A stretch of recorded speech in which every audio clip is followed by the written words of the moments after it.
Come, come, whoever you are welcome here.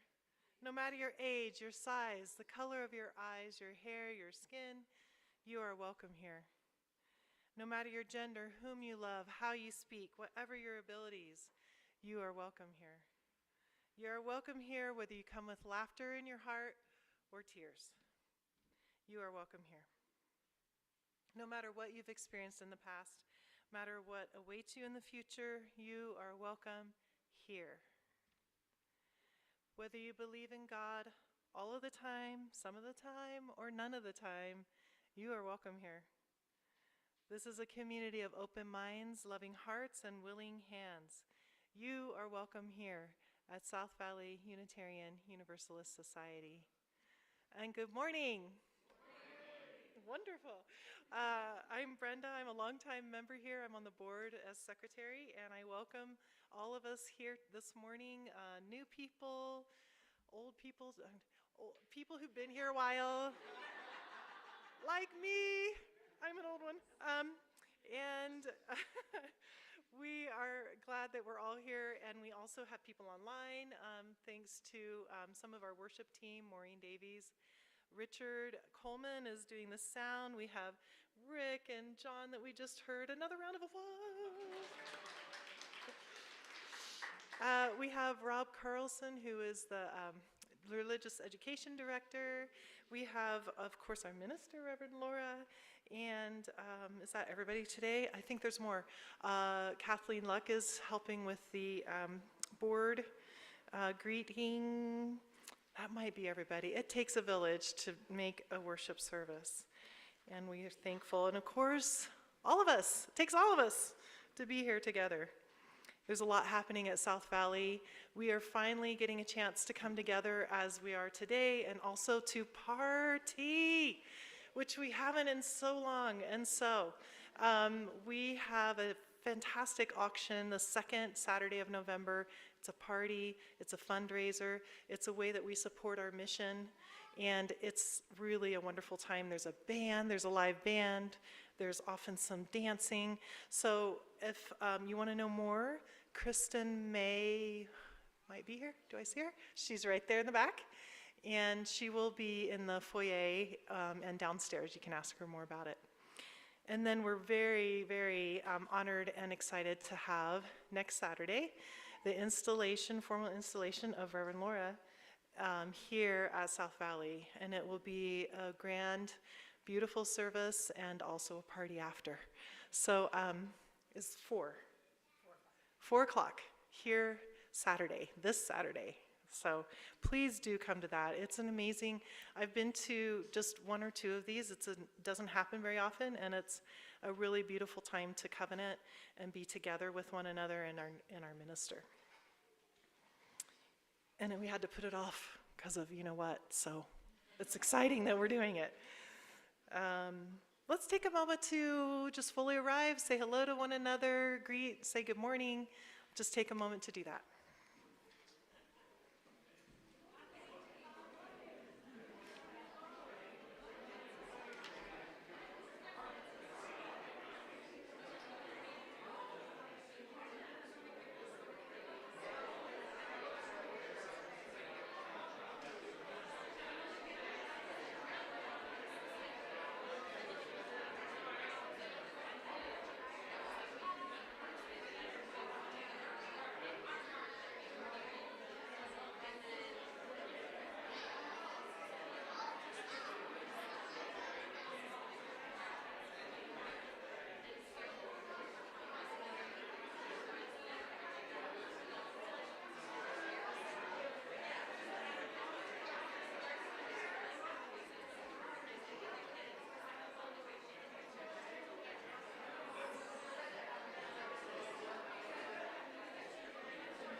Will Brighton come up and we will light our chalice? Sorry, everybody stand again. Sorry. We should have said that. And Brighton is going to light our chalice, and we are going to say the words. You okay? Okay.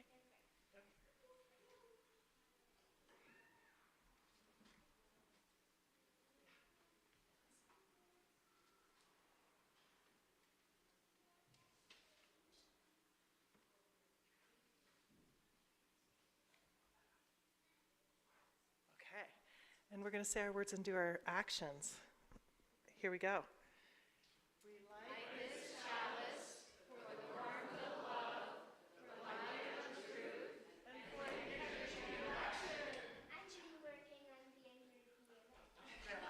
He's been working on that in case you couldn't hear. So, good job. You may be seated. It is good to be together this morning. It is always good to be together, especially after a time and a season when gathering was more complicated. And yet we know also that that gathering may yet be complicated as the fall and winter come, so let this be your faithful reminder to get your booster shot. You're welcome, Jordan.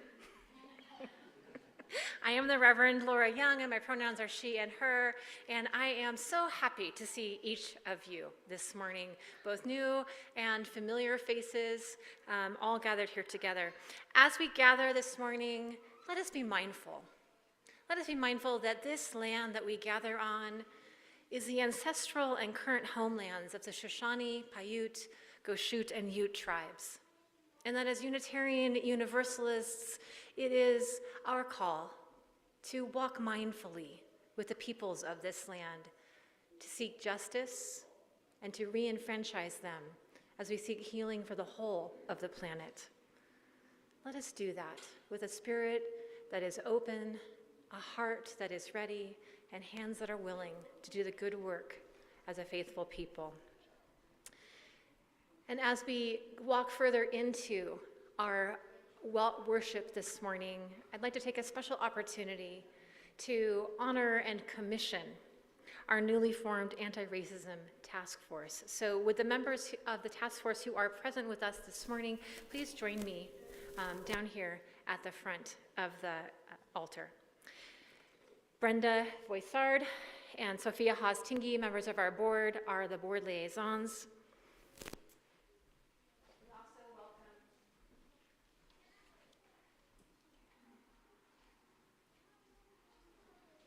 We also welcome Becky, Joshua, Bob, Paige, Marilyn with us this morning. In addition, Janice Reese and James Carlson and Sue Gar are also members of our task force.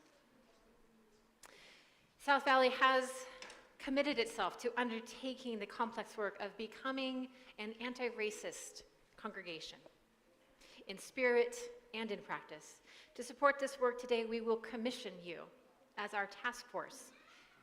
The goal of the task force is to provide leadership as we engage in this work. And over this next year, the task force will schedule trainings and other learning opportunities for the congregation around what it means to embody a stance of anti-racism, support our religious professionals and congregational leaders in the congregation as they attempt to provide leadership in this complex and important work, and seek to infuse an anti-racist identity and practice into the life of the various committees and work groups of this organization, from membership and religious education to music, finance, property, adult programs, and of course, worship.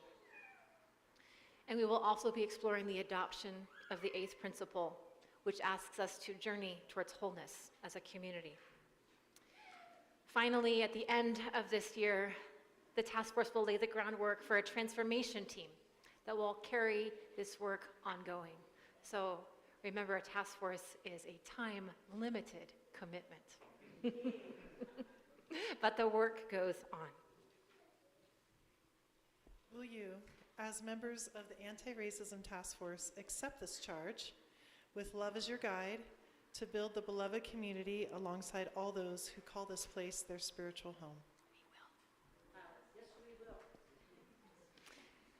and the congregation, will you, as the members and friends of South Valley Unitarian Universalist Society, honor the work of this task force as they seek to provide guidance and leadership to our community in the complex work of becoming an anti-racist congregation? If you do, please say, we will.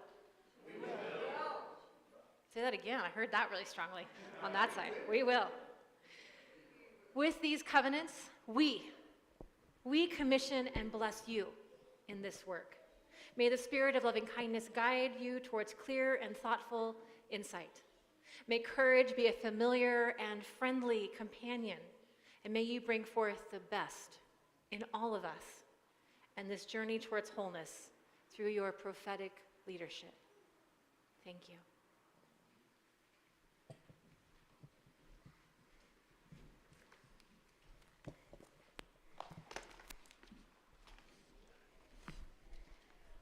This time I'd like to invite forward our young people and the young at heart.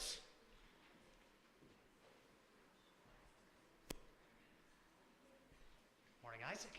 Hey, Leo, Max, Maddie, Mia, Mark, good to see you. Carmen, Clayton, good to see you. Long time, good to see you. Hey, Mace.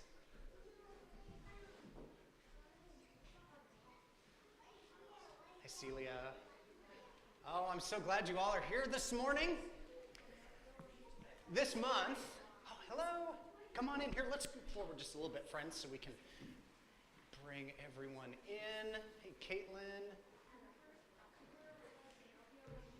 All right. Hello. This month, here in church, we're talking a lot about courage. And this is one of my favorite books about courage. Some of you may have seen this book. This is called The Wall in the middle of this book. There's a wall in the middle of the book. And we can see our little friend down here. He's dressed in a knight. Or he's dressed as a knight, so he looks pretty brave. Maybe he's not brave. So we have some other things going on the other side of the wall. There's a wall in the middle of the book, and it's a good thing. The wall protects this side of the book from the other side of the book.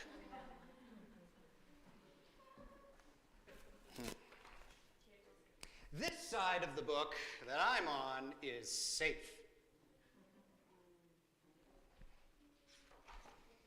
The other side is not. Now, I wonder if he's actually ever been to the other side of the wall. Or if he just maybe assumes that since there's a wall there, it's probably not safe on the other side. I wonder if these animals on the other side are wondering the same thing. What's on the other side? Maybe they're scared too. But the most dangerous thing on the other side of the book is the ogre. Oh no. If the ogre ever caught me, he'd eat me up. Now I'm kind of noticing that on our friend the knight side of the book, things maybe aren't looking quite as safe as they used to be. It looks like his side is kind of filling up with water a little bit. Uh-oh. And that's why I'm glad there's a wall in the middle of the book and that I am on this side of it. Oh, it looks like the ogre's actually maybe a little lonely. What's that? I wish he was on the other side. You wish he was on the other side? You know, I wonder if deep down he does too. I think he's maybe a little worried, even though he's trying to be brave. Wait a second. What's going on?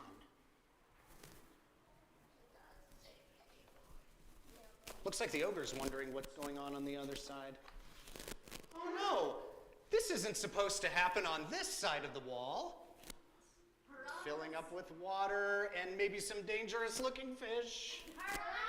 Piranhas! Uh-oh. he has gone under the water. But look what's happening. Who's picking him up out of the water? Ah, interesting. Does he look a little like Shrek? Yeah. Oh, wow. Thank you so much. The ogre helped him get to the other side of the wall where, guess what? It might be safe.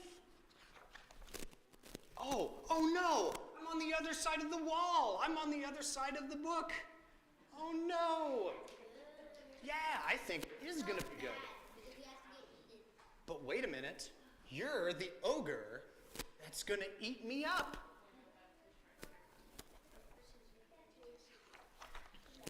Ha ha ha! I'm actually a nice ogre, and this side of the book is fantastic. Meanwhile, look what's going on over here. This doesn't look for it. The food chain is happening on this side. But our friend doesn't want to be a part of that. So he is now safe on the other side. Come on, says the ogre. I'll show you around.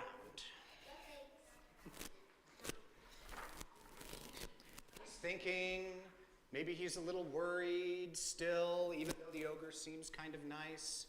But he knows that what's happening on the other side of the wall, maybe it's not very safe. Hey, ogre, wait for me. And that's the end. What I really love about this book is because even though our friend is dressed like a knight and he seems very brave, he even brought himself a ladder to maybe even peek over from time to time, he figured out that actually he was really worried about some things that he actually didn't really know that much about. And I think there are times in our lives too where sometimes the things that we don't know, sometimes the unknown, it is kind of scary, right? And sometimes it means that we realize, oh gosh, I'm worried and I'm afraid. And so maybe sometimes you feel like you might not have very much courage. And courage is that feeling inside of us that lets us try new things and do brave things. But I think realizing that, hey, I'm not feeling very brave, I'm not feeling very courageous, just that feeling is kind of really the beginning of courage, right? So I would encourage you all, the next time you're a little worried about maybe trying something new or discovering something new, at least give it a try because it might not be quite what you thought it was. I bet some of you have experienced that before already. Or maybe it is, but we won't know, right? Yeah. So, those of you who would like, we have an activity downstairs that we're going to do. Unfortunately, our child care provider this morning is home with a couple of sick kiddos. So for our younger toddlers, maybe like 4 and under, we have our kids corner in the back there. And then for the rest of you, and middle schoolers, Shawnee and Jordan will be downstairs in the junior high room in the annex with our middle schoolers if you'd like to go down there. And the rest of us will be going downstairs. Would you come with me? All right. Is there? That's the mouse.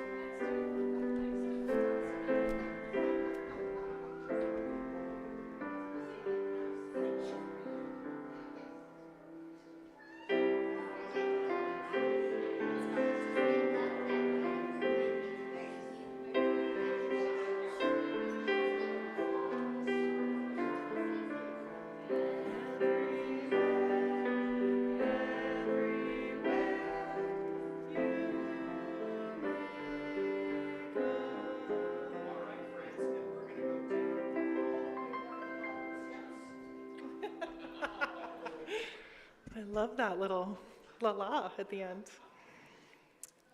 Scott Renshaw just found a cell phone in the bathroom. So if anybody is in need of your cell phone, Scott has it. Scott, can you wave? Oh, it's actually in the back. Okay. This community and our church is made possible by the gifts that we all give of our time and our talent and our treasure. And at this point in the service, we gather our treasure. And we share it with an organization that we care about in the community that does good work. Often it's local. September and October is actually working with a group that is in Nepal. It is called Answer, and it's the American Nepali Student and Women's Educational Relief, helping low-caste and impoverished people of Nepal be able to have an education. So please join me in the offering words, and they are printed in that order of service that's online and paper copies in the back. We are this church. We are its hands, its heart, its voice. Together we share the wealth of this community and sustain it with our gifts.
For all that we have received and all we have found the courage to give, may we be truly grateful. May these gifts be a blessing for South Valley and for Answer. All gathered here today in the sanctuary and online are invited to participate in our shared ritual of joys and sorrows. Those who are joining us in our virtual community, I invite you to use the chat box on Zoom to share with one another that which is on your heart and to encourage one another to continue to find compassion and connection here in this place.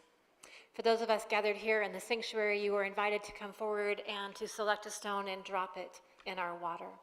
We do conduct this ritual in silence. So at this point, I invite you to come forward and drop your stone.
For those in our virtual community, I add this stone, connecting us in our hearts.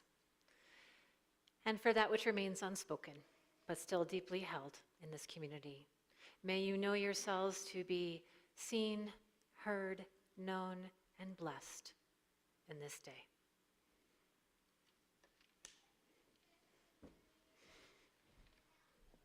Let's extend the silence.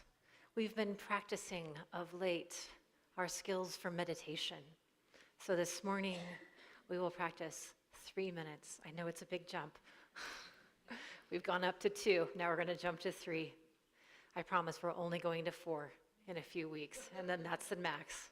So if you are comfortable with meditation, you have a practice already, then settle into that posture and that way that makes sense for you. If you are unfamiliar with meditation or you're a little suspicious of it, especially in a group setting, let me offer a couple of ways to enter in.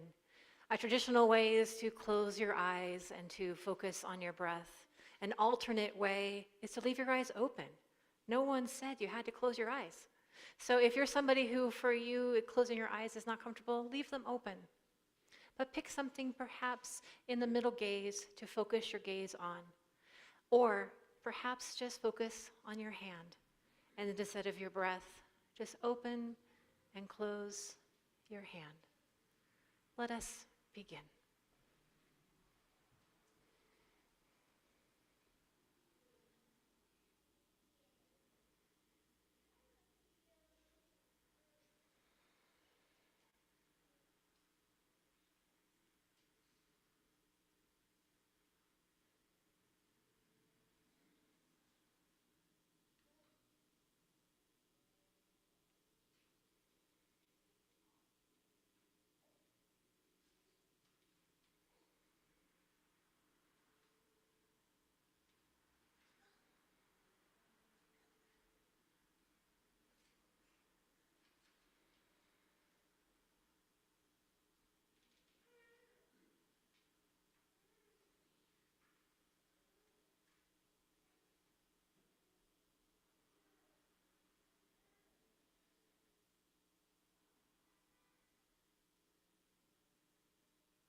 Remembering that meditation is a practice.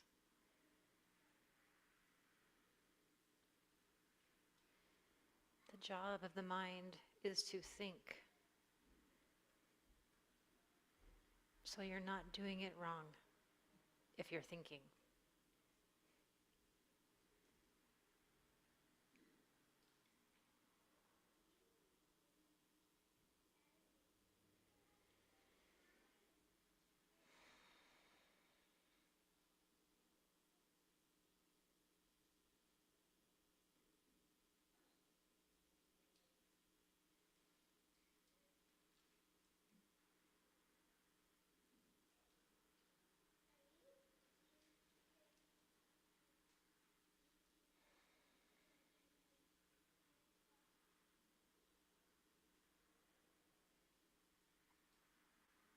Let it be so.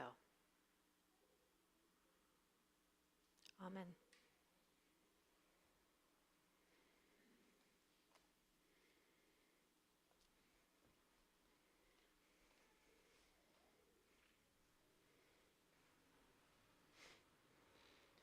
Blessing in the chaos.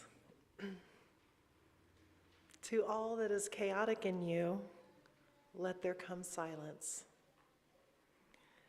Let there be a calming of the clamoring, a stilling of the voices that have laid their claim on you, that have made their home in you, that go with you even to the holy places but will not let you rest, will not let you hear your life with wholeness or feel the grace that fashioned you. Let what distracts you cease. Let what divides you cease.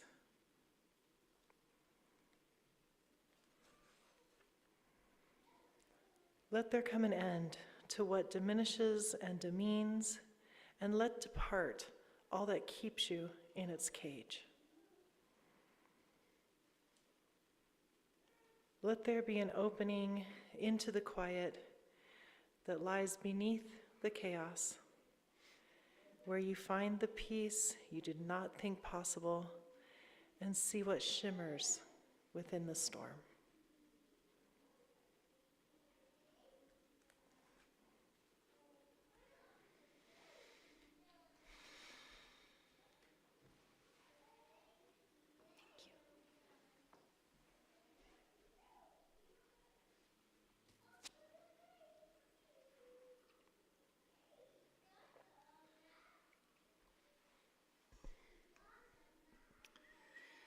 Being utterly and completely convinced of one's rightness and authority to make decisions that bind other people to this rightness is perhaps the greatest sin of our era.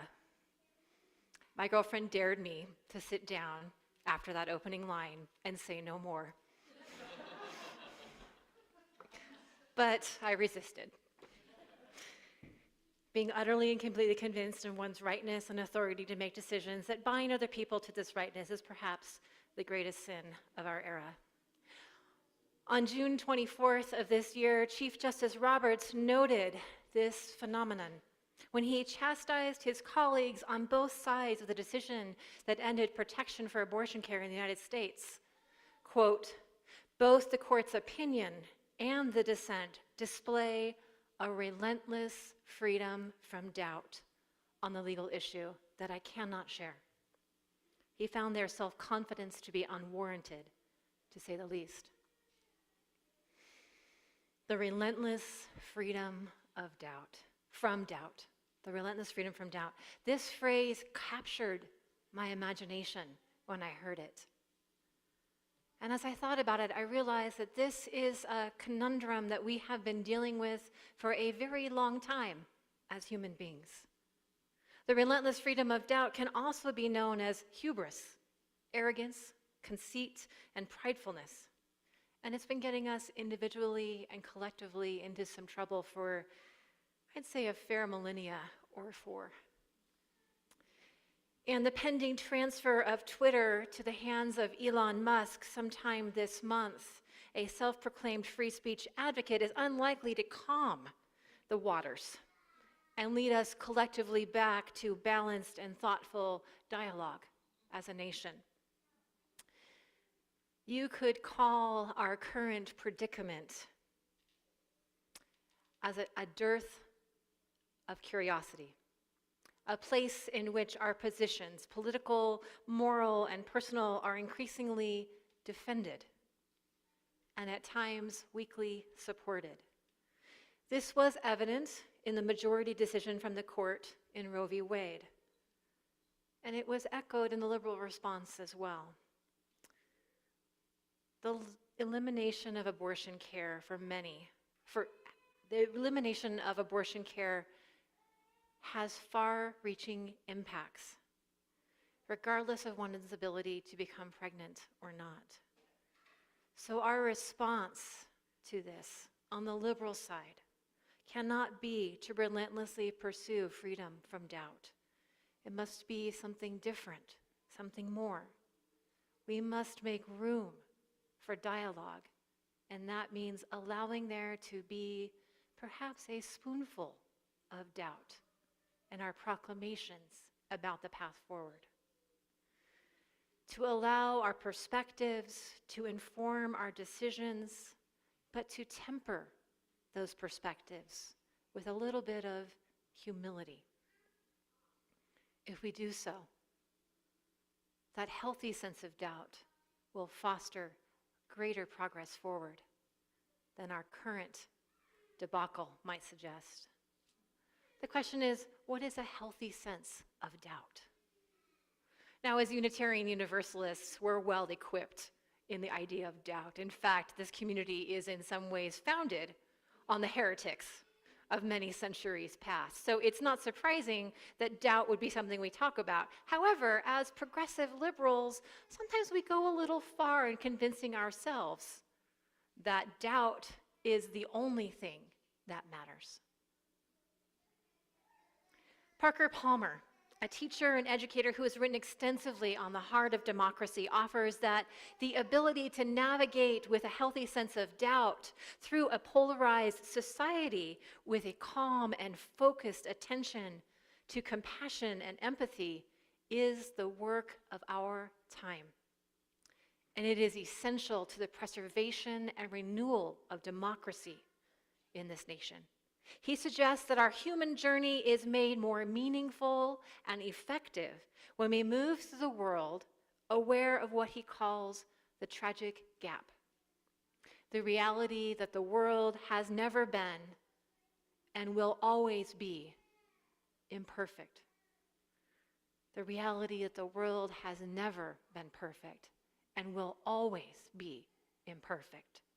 That the world and our challenges will continue to be complicated, challenging, and at times extremely disappointing.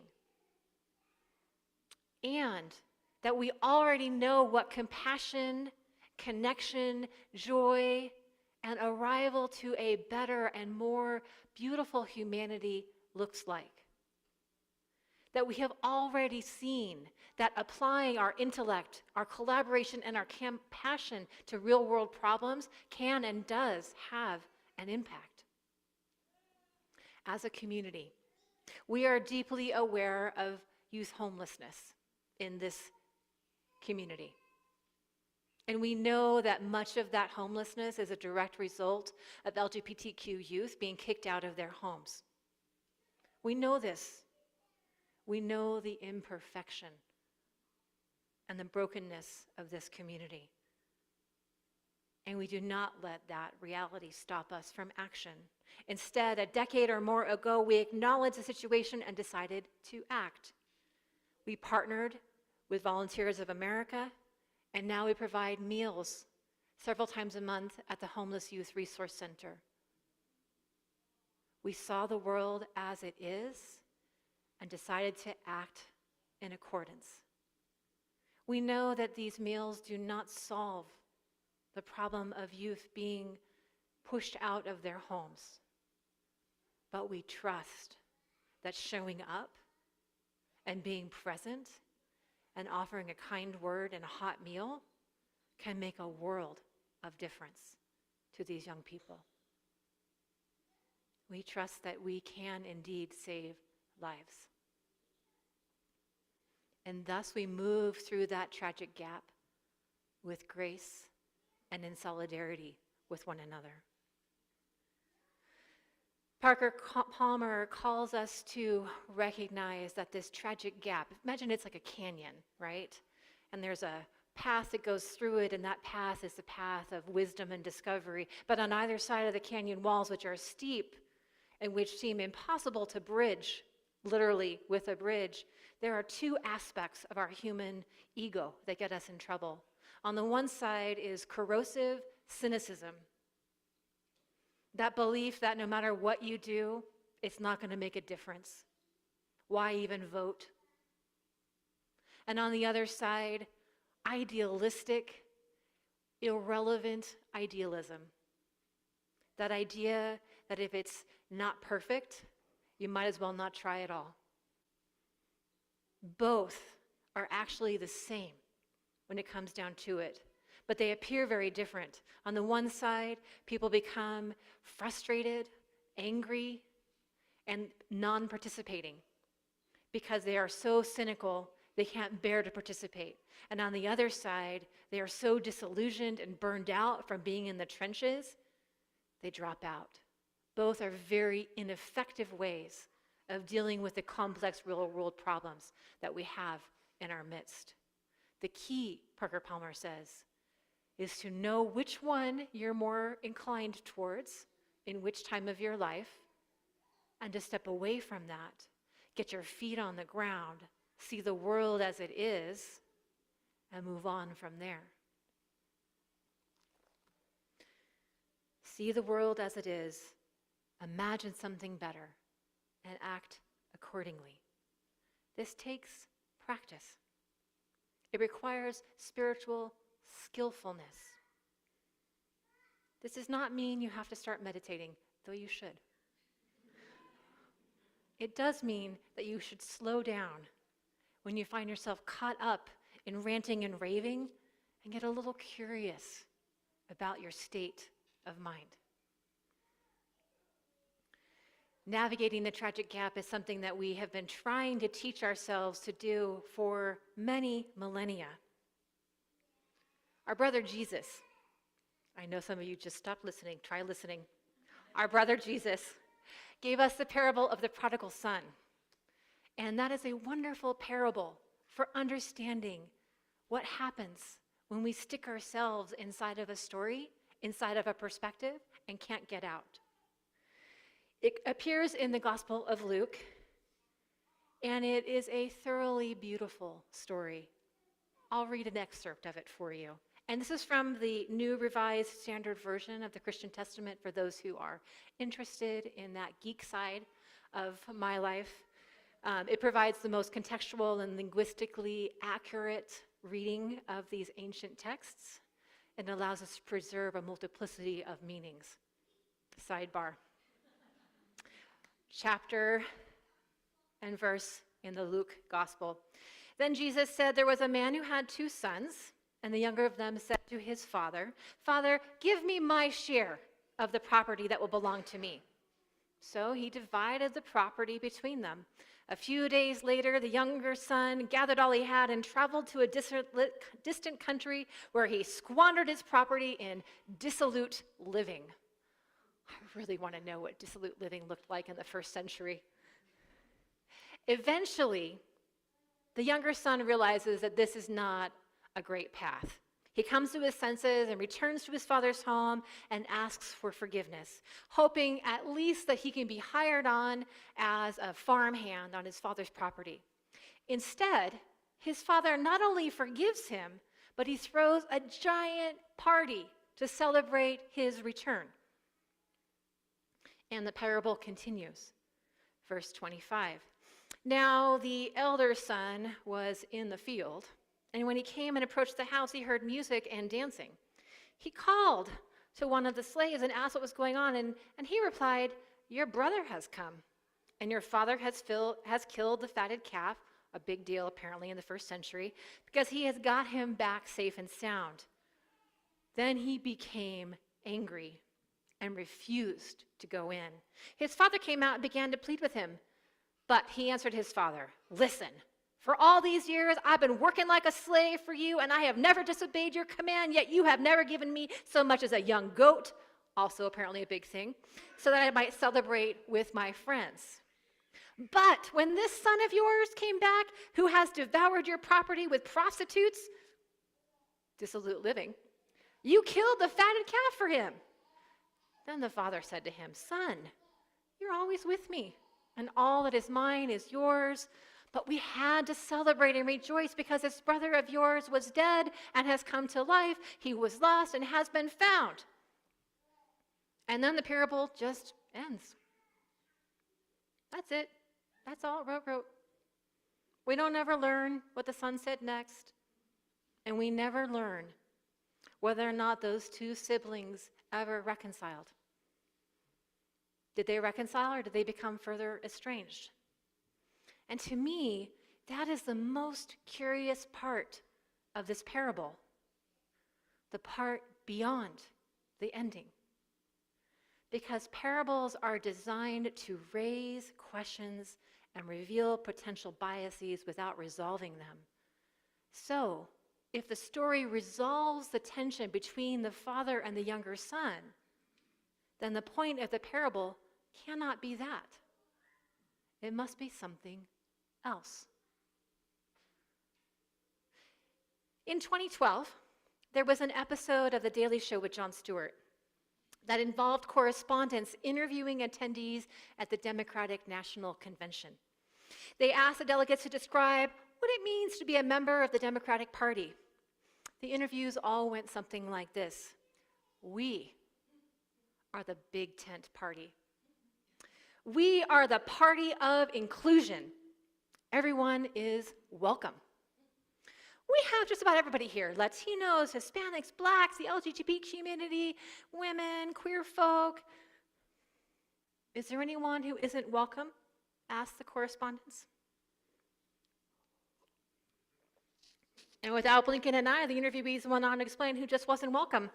Except if you own a corporation, you're a gun owner, you're a white male, they're all a bunch of gun-toting hillbilly tea partiers as far as I am concerned. They are a bunch of anti-science, stupid evangelicals who I don't think have ever read the Bible. We don't stereotype people here. The Tea Party folks stereotype and generalize because they are very narrow-minded people.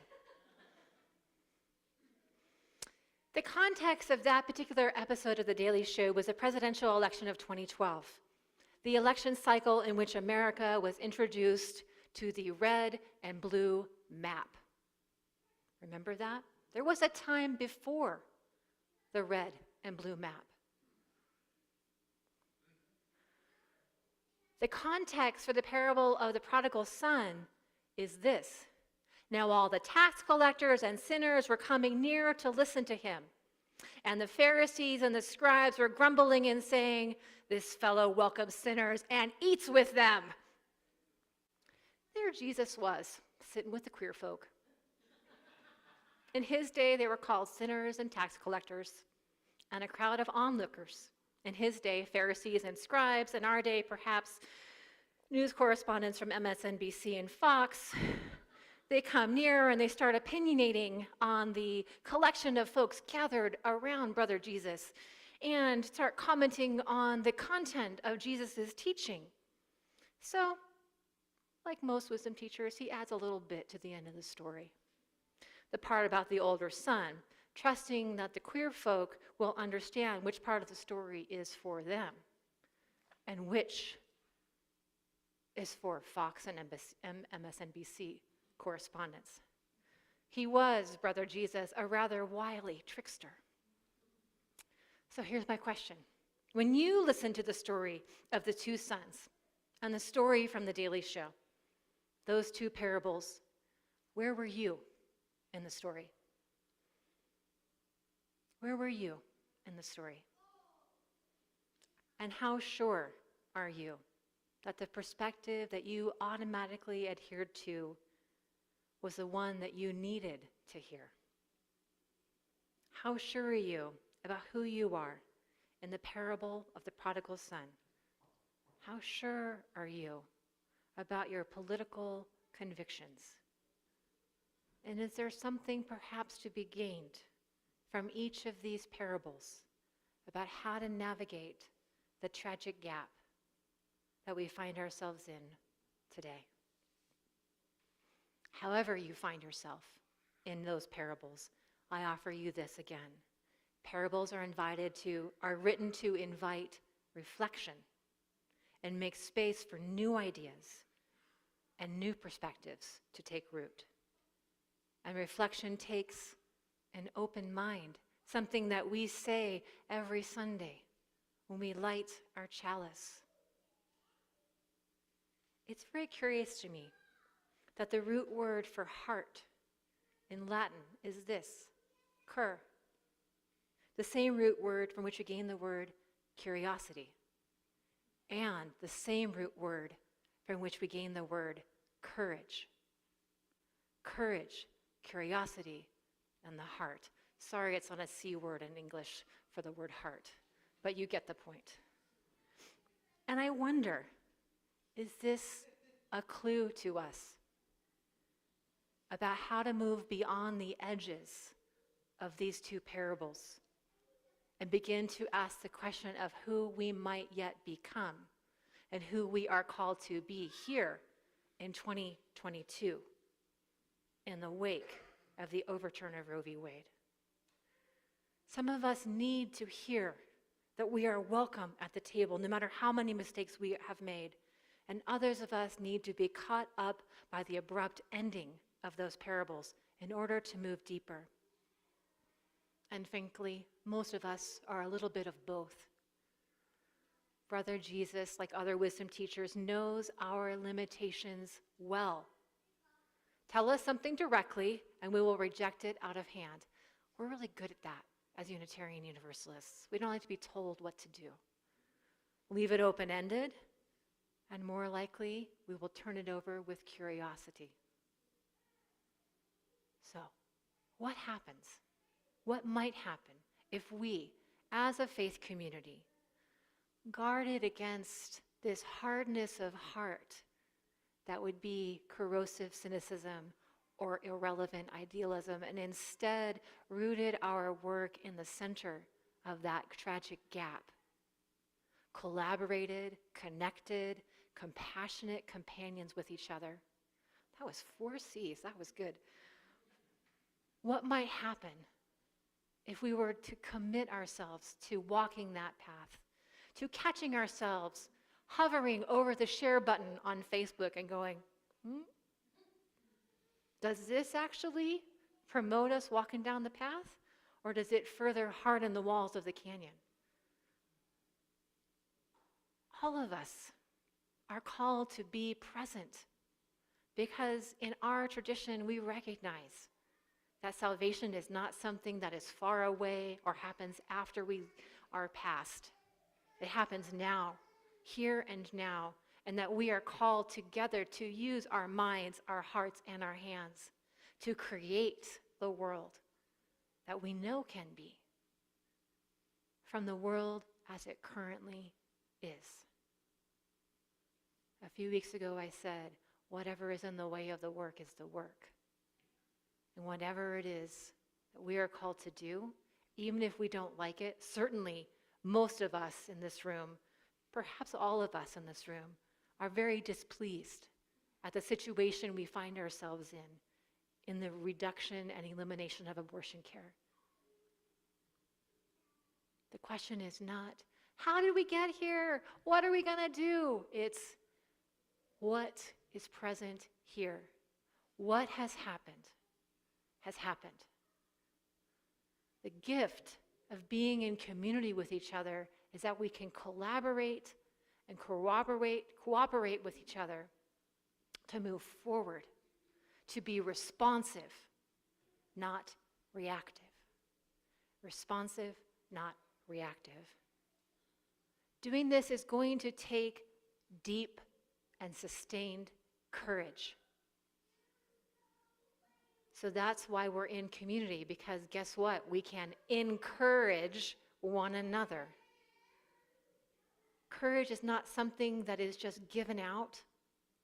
It's something that is created and cultivated in a community of people. Our job is to encourage one another to be courageous, to encourage one another to stay curious. And in this way, we can find our way through. One last point. If we're going to do this work successfully, Unitarian Universalists and faithful progressives are going to have to learn about power.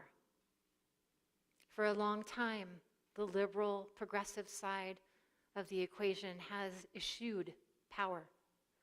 We're going to have to learn what power is, what it isn't, how it works, and how to use it. Because the other side made a study of that a long time ago. And it is time for us to respond in kind. Our faith is founded on the veracity of the democratic process and the important and complicated work of learning to live in diversity. Diversity is more than toleration. It's beyond welcome. It's beyond even celebration. It is something broader and more rooted. It is radical acceptance. It may feel sometimes like you are giving up space because you cede it back to those who have not been at the table for a long time. But in reality, there is enough power to go around. We are each vested with that. And we can and must learn how to use our power individually and collectively to bring about the world that we wish to see. I think that's enough work this morning. May you be well. Amen.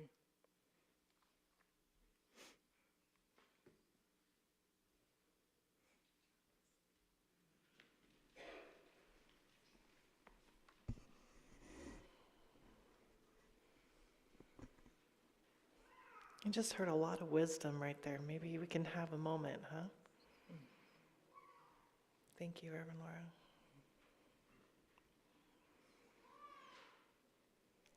We'll take this with us as we extinguish our chalice. If you'd like to stand as you're willing and able or in spirit, and we'll say the words together.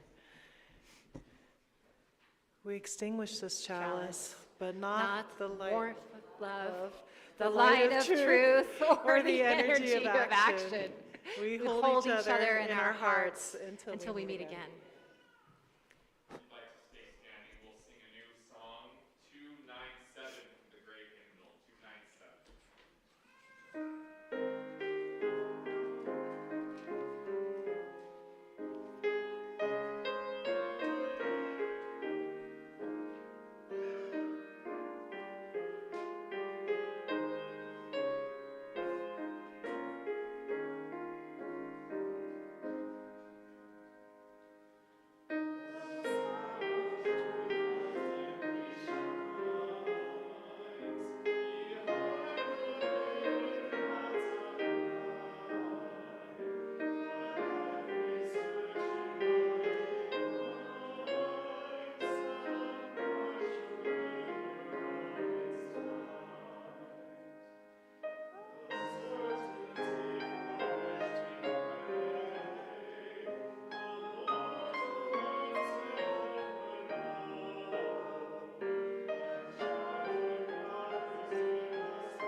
our little guy here. This image came to us from John. So perhaps ask him for the story of how we got this image during the break. So your homework this week, if I may assign it to you, is to practice the skill of encouragement. Simply that. Encourage one another. And as you find your way to encouraging another, realize that you are also restoring your own well of courage. Go forth now. Be a blessing upon one another. And if you're coming to starting point, there is soup downstairs for that. So let us sing no, we're actually not singing our final postlude. Sean's going to play. But why don't you be seated? I've messed up the benediction. You just be quiet and enjoy the sacredness, and I'll stop talking.